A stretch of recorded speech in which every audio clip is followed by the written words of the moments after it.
Hi you guys, I'm back with another video because this is a continuation to the one yesterday about the cord cutting and the soul ties. I didn't discuss like cord cutting, really. I didn't go into it because I wanted to do more research on it. The comment I got was from a longtime subscriber and viewer of mine, and it was really insightful, and I thought about it all night, and I started to do my research last night and really try to compile some things because it is important, and now we've identified some shit. Now it's time to get it done. Now it's time to come up with a solution. So I went to research after she asked, hey girl, how you doing? And I also wanted to give a quick shout out to my friend Armante. He just arrived safely in California, starting the new journey, the new leg of his journey in life. He said he was going to do it. And I mean, this is the fool, but a little more strategic. I mean, it's a purpose, but he didn't know what it all entails. So I wish him the best of luck, and I hope he's watching. I told him I was going to shout him out yesterday, and as soon as I hit the record button, I just went into autopilot. So, but back to what I was saying, the lovely lady, she asked me if cord cutting, prayer, and transference of the energies would be enough to sever the ties. And I looked at a couple of sources, and it was difficult to find.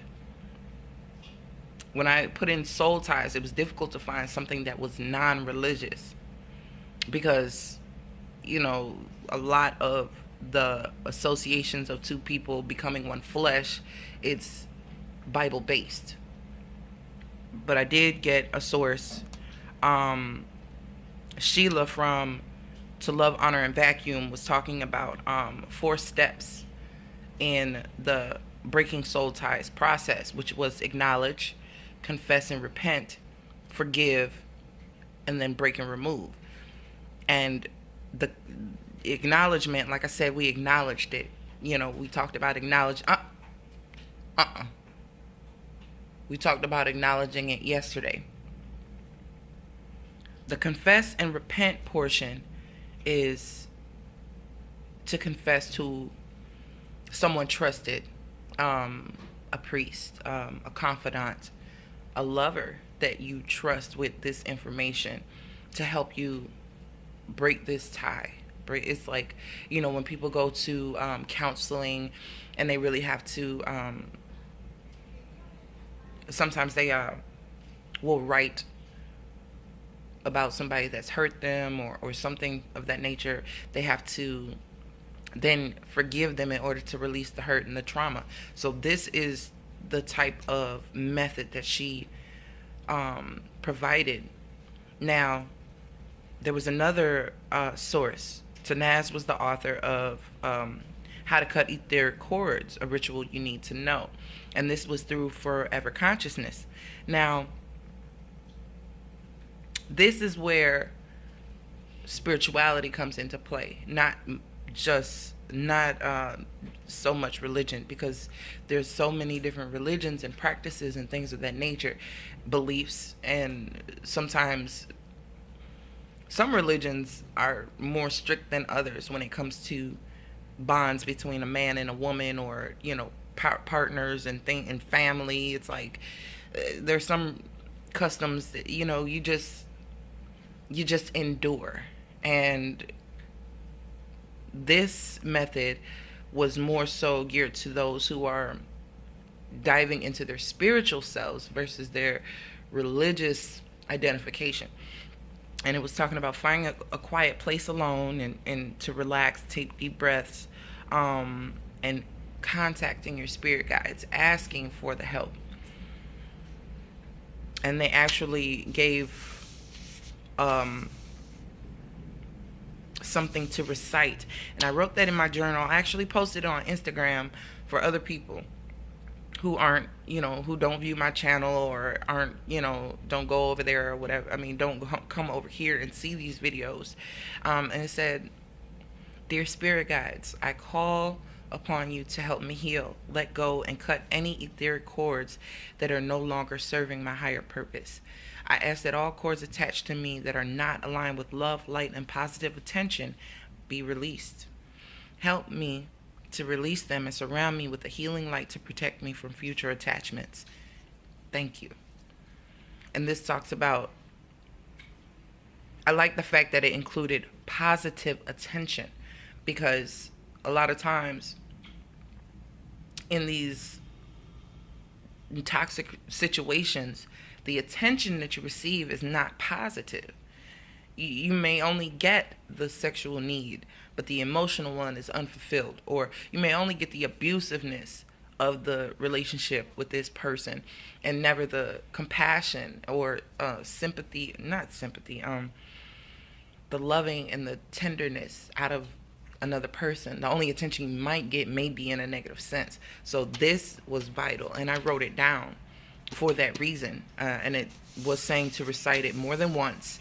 I say 3 times at least, to really solidify this and to kind of seal it, you know, in a Trinity sense.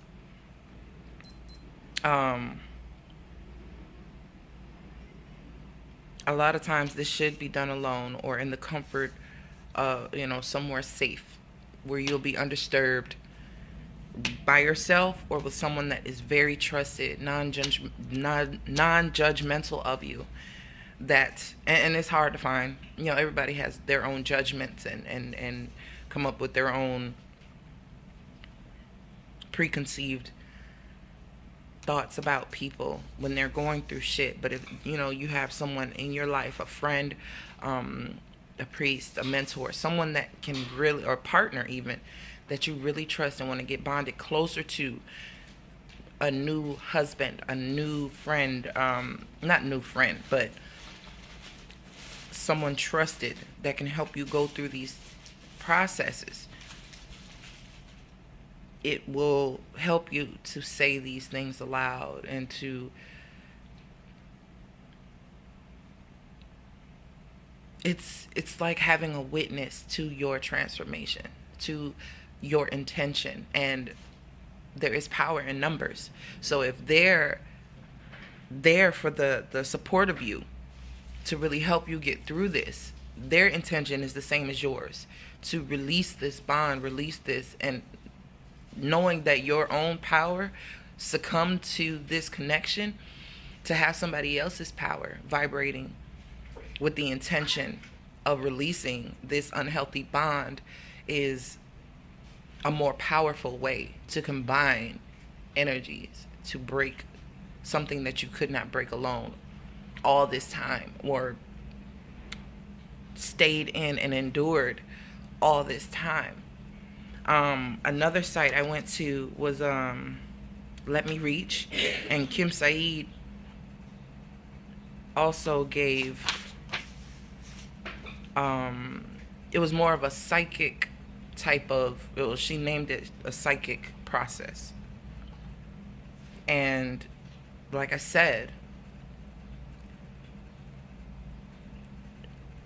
it's not everybody considers themselves psychic. Not everybody has awakened to a certain level of inner understanding, higher understanding, to consider themselves psychic or intuitive. But her method involved visualization. So this goes pretty well with people who meditate and visualize and see, or have a good sense of imagination, I'll say. Because even if you aren't quote unquote psychic, you can imagine, you can picture, you can use the visualizations to help you. And visualization is a big part of meditations and manifestations. But this site at letmereach.com put more emphasis on the empath narcissistic tango. And it's most oftentimes a narcissistic person will attract or be attracted to an empath because they can get their way. They know the person. It's something in them, in that narcissist, that can sense the empath's willingness to do, compromise, feel. And a narcissist lacks those things. Therefore, they, opposites attract. And a lot of times it will damage an empath dramatically. And before they even know they're empathic, they will, most times than not, they will be in these associations, and it will come to the point, a breaking point, when they really feel something is wrong here and I desperately need to get out. And the narcissist will not want to let go because they have a need, a craving to hold on to this empath. And it brings out a lot more of their narcissistic tendencies. It's like the empath is the only person they can get away with this shit with. And a lot of us, being intuitive or feeling more sensitive to energy and big crowds of people, or being able to really empathize, seeing a movie where there's an emotional scene and you start to bawl and start to cry, or you can't watch gory movies because you can feel the negativity, you can feel the hatred, or feel the lower energies involved in the making, involved in the scene. Those are quick indications that you're empathic, okay? Or even knowing somebody close to you is feeling sad or emotional, and it'll tear you up, and you'll start to feel what they're feeling. Well, you'll feel these emotions and think they're your own, but they're not. They're associated with the energy you're feeling off of someone else, them being in your auric field, or you accepting this into your auric field. So a lot of times a narcissist will accuse you of something, or make you feel that something's your fault, or place their anger on you, knowing that you'll absorb it and feel the guilt of something you didn't even do. So that website was very descriptive. They did describe the process of psychic cord cutting, but also why they gave another reason as to why the bond is so strong. Because when we're cutting cords with people, this to me is the main reason why.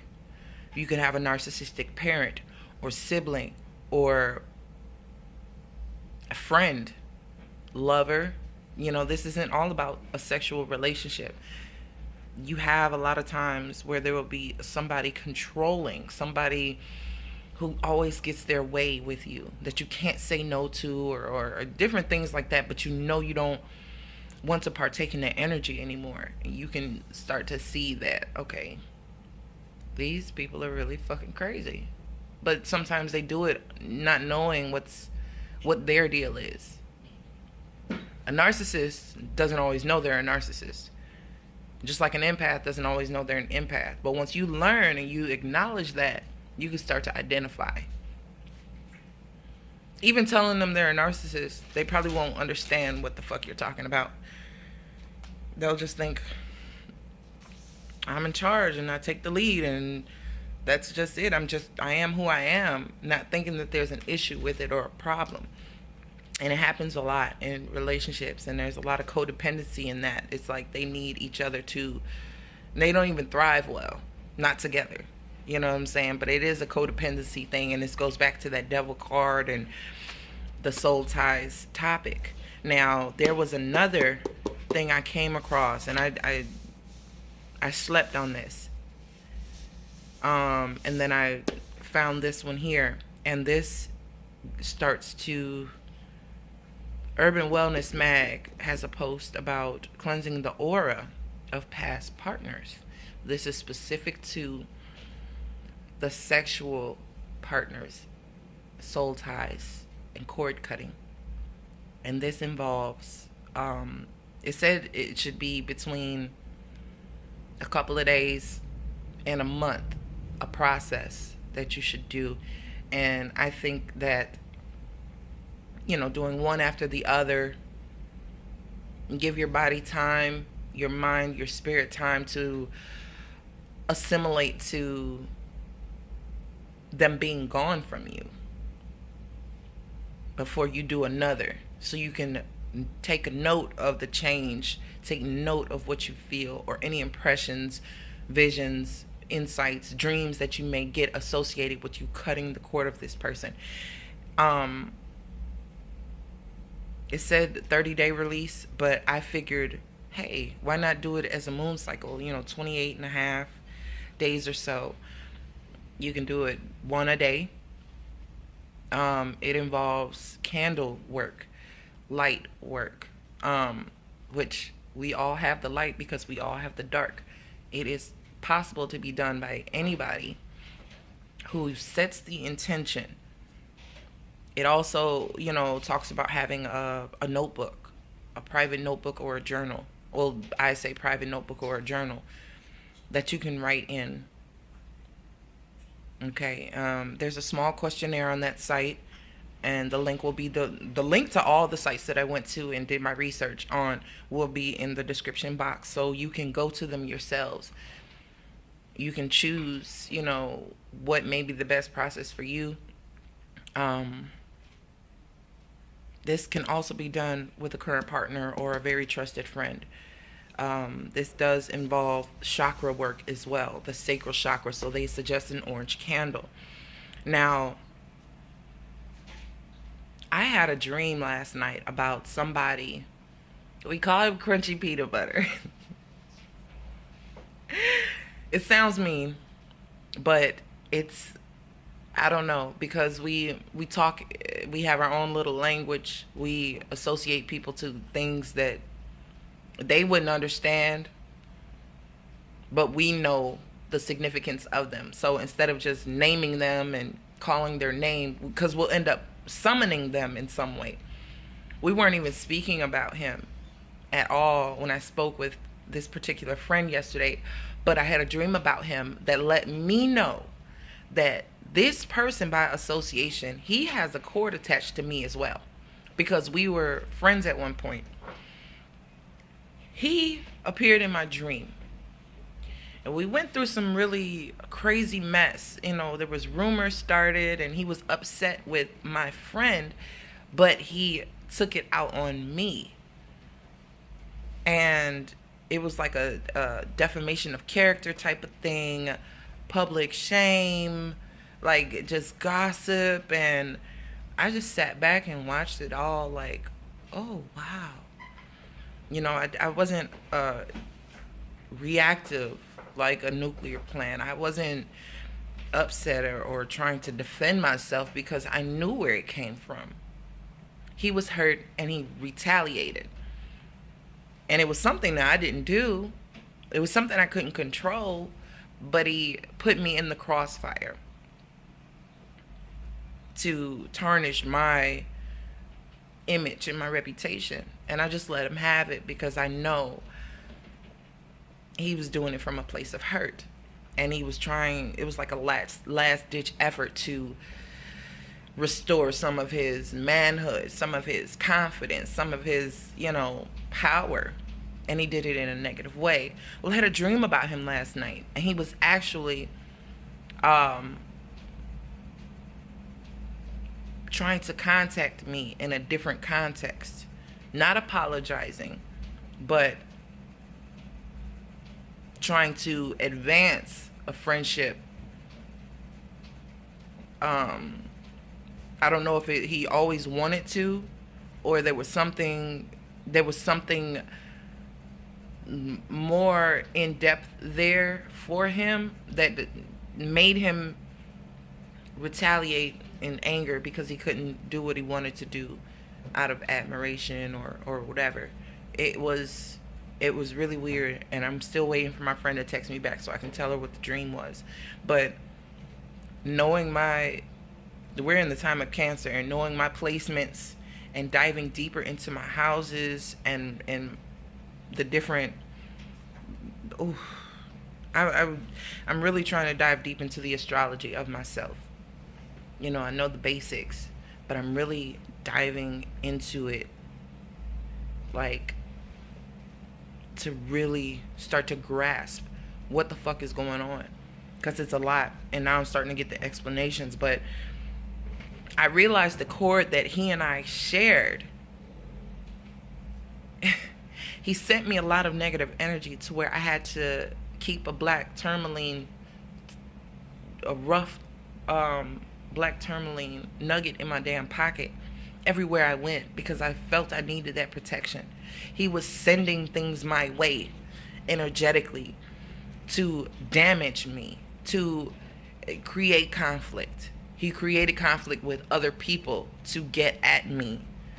And I was like, why did he do that? I couldn't understand it. But there was admiration, there was friendship that turned sour because of his emotions elsewhere. They were not being returned to him, and he felt the need to take it out on someone. So yeah, I realized that's a chord I didn't even realize was toxic. I hadn't considered him at all. I really, and these talk about sexual partners, going back and thinking about sexual partners and things like that. But that dream told me that any person that was a friend turned enemy on their end, I don't have any enemies, but people who consider me enemy or felt that I did them wrong, and we've bonded in friendship or had a camaraderie of some sort, they still have the power to send you ill energy, intentions. And you can hit these roadblocks and not understand why. And it's their intention. I hope she fails. Even people you think that are your friends, but you feel a little love-hate relationship, like there's some animosity, or there might be some jealousy or envy between you. Well, you tell somebody something good and they're like, but never say congratulations. This could be coworkers too now. If you've ever had a conversation where you and another person gelled and were on the same accord, and then you feel a shift when something good happens to you and they're not in your corner, they're not congratulatory, they're not genuine, cut those cords quick, because you don't even have a soul sexual energetic tie to them, and they can still affect you. So think about those minute connections. Family members, aunts, uncles, grandparents too. Siblings, there could be jealousy, envy, resentment there too. You can cut a negative cord with someone. You can cut it. And if it's to be reestablished in a healthy way, it can be at a later date. But you have to cut the cord that you have now. And I see that. Start with the small ones. Like, I really want us to develop, me, my viewers, my subscribers, my soul family, to develop our own process of how to do this shit, because we're I don't say we're all surviving this type of bullshit. We're all surviving it. So instead of going to all these different sources and hearing all this different information, we need to come to a consensus and try to construct a method that everyone can use, regardless of religion or practice. Not everybody is well versed in mantras, or not everybody is knowledgeable of chakra work and aligning chakras and meditation. Not everybody does yoga. Not everybody is comfortable with working with candles. And, this is more ritualistic. And I'm not going to say rituals, people say, are associated with witchcraft. And it's a very fine line there. Now, your intention is, to me, the most important thing. Now, a ritual is getting up, brushing your teeth. No, a ritual is getting up, looking at the time, going to the bathroom, washing your hands, brushing your teeth, washing your face. You do that every morning. That is your ritual. That is the intention, your routine. You do it every morning to get ready for your day. That is a ritual. It is something that is practiced. It is something that is implemented day after day after day. The way you go to work. You stop at the store, get your coffee or whatever. You take a certain route. You get to work. You do X, Y, Z. X, Y, Z before you start your day. That is your ritual. So when it comes to shit like this, I don't want people to look at it like, oh, damn, you have to use a candle. Oh, it's a ritual involved. And, oh, you got to do this. And even that little, even reciting the little spiel to your spirit guides. People may be like, oh, I'm not praying to spirits and this and that. But if you pray to God, if you pray to Allah, if you pray to Buddha or Krishna or any other deities, you're praying to a spirit. You're praying to an energy. So what makes this different? Spirit guides are individualistic. They are for you, the individual. Not only do you have the deities and the Most High and the angels, but you have your own set of ancestors, spirit guides, and guardians. Call on the ones that are in your atmosphere, that are in your spirit family to guide you through this process. You have to, and I heard this. Where did I hear this?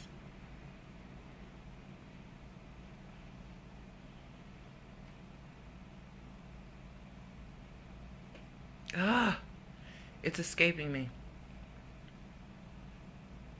I forgot which reader I was watching, but she said you have to invite the spirit guides to help you. You can't just assume they're going to do it. You have to invite them. You have to ask for the help. And you have to ask to be receptive to it, to receive it. You have to be open spiritually to what you're asking for. Whether you're praying for something or anything you're praying for or asking for, you have to be able to receive it. And that goes in everyday life. If you're asking for a raise, be able to receive what comes with it, the added responsibility. If you're asking for more communication from your partner, just know that when you start to get it, you have to be able to receive it and take it in, receive it in a positive way, or just receive it anyway. Because you're going to get the things you ask for, whether you know it or not. So this is why I read this out to you, so you can understand what you will be asking for and why. You can come up with your own. Definitely come up with your own. So even when you're asking other people for shit, be very careful. And I would say even write it down first before you ask your partner for something, because the ramifications of what you're asking for could be felt. I heard someone refer to it as like the genie lamp. They even have a movie out called Wish Upon, where the girl was making wishes, but it backfired and it hurt people that she loved. I'm not going to watch that fucking movie, and I'll tell you that right now. I ain't watching it. But I see the advertisement for it when my daughter's watching TV.